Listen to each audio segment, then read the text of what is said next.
Ka high level committee ka bapet ya ka kam jong jingweng no ya ki khar motor na them yomulong kladep pengkret na dong syadong ban pha no syak sarkar jela tang hadin sakawai ke jingelang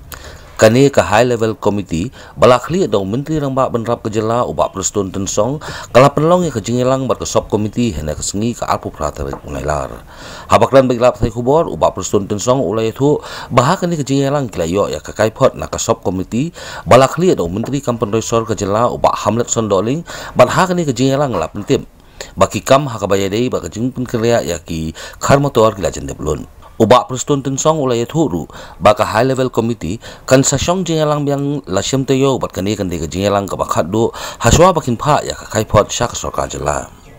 That consultative committee headed by the Honorable Urban Affairs Minister, we received the report, and then now more or less the issues that we discussed from one meeting to another meeting is almost reached to a final stage. So hopefully maybe in the next meeting again we'll be able to finalize everything and then submit the report to the government for necessary action.